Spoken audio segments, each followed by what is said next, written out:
Uttarkashi Silkyara tunnel rescue operation का 17वां दिन। क्या है अपडेट? क्या अभी तक 41 मजदूरों को नहीं निकाला जा पाया है? तमाम जानकारी न्यूज नेशन पर सबसे पहले आप तक ऑथेंटिक सोर्सेस से हम देने जा रहे हैं। 17वें दिन भी ऑपरेशन जारी है और ठीक उस जगह पर हम मौजूद हैं जहां पर सिलकियारा टनल है। सबसे पहले आप सिलकियारा टनल देखिए। यही वो टनल है जो बीते 17 दिनों से चर्चा का विषय बनी हुई है। दरअसल इसी के अंदर करीब 41 जिंदगियां कैद हैं। 17 दिन हो चुके हैं, ऑपरेशन अभी तक सफल नहीं हुआ है। 3 बार ये ऑपरेशन फेल हुआ, उसके बाद अब कोशिश की जा रही है आज इसका ब्रेक थ्रू हो सकता है। न्यूज नेशन के रिलायबल सोर्सेस ने बताया है कि आज इसका ब्रेक थ्रू हो सकता है। जो हॉरिजॉन्टल ड्रिलिंग थी वो करीब करीब पूरी कर ली गई है और बताया जा रहा है कि अगले 5 मीटर जो है वो काफ़ी अहम रहने वाले हैं। हॉरिजॉन्टल ड्रिलिंग की बात करें तो टनल के अंदर बाकायदा एक पाइप डाला जाता है जिस पाइप के जरिए तमाम मजदूरों को बाहर निकाला जाना है।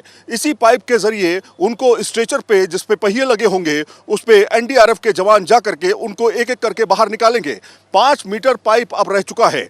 5 मीटर का कंप्लीट होता है और किसी भी तरह का कोई ऑब्स्टिकल नहीं मिलता है तो ये ऑपरेशन कंप्लीट माना जाएगा।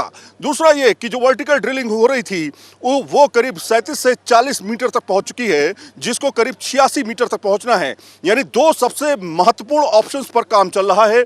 यहाँ पर आप जो सिलकियारा टनल के ऊपर का पहाड़ देख रहे हैं, दरअसल यहीं से वर्टिकल ड्रिलिंग की जा रही है। उसके लिए मशीनें बाकायदा वहाँ पे पहुँचाई गई थी।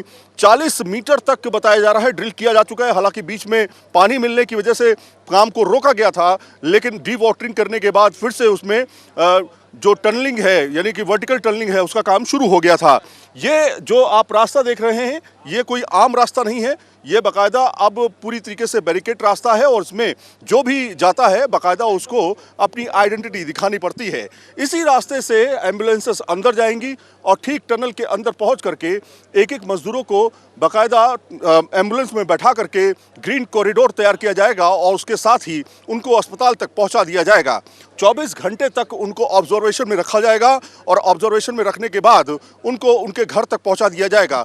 अलग अलग प्रदेशों के जो तमाम मजदूर हैं उनको अलग अलग प्रदेशों में भेजा जाएगा। जैसे कि झारखंड के करीब 15 मजदूर हैं, उड़ीसा के और इसके अलावा उत्तर प्रदेश के, उत्तराखंड के तमाम जगहों से जो है मजदूर इसमें फंसे हुए हैं। 41 मजदूर हैं, उनके परिजन जो है उनका ख्याल रखा जा रहा है।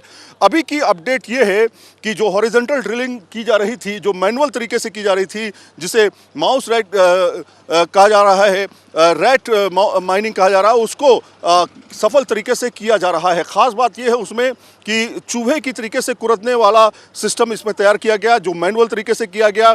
इसमें बाकायदा 2 शख्स जाते हैं, बाकायदा उनके हाथ में ड्रिलिंग मशीन होती है, ड्रिल करते हैं उसको अंदर और निकालते हैं। और अगर कोई ऑब्स्टिकल आता है तो उसको गैस कटर से काट करके हटा देते हैं।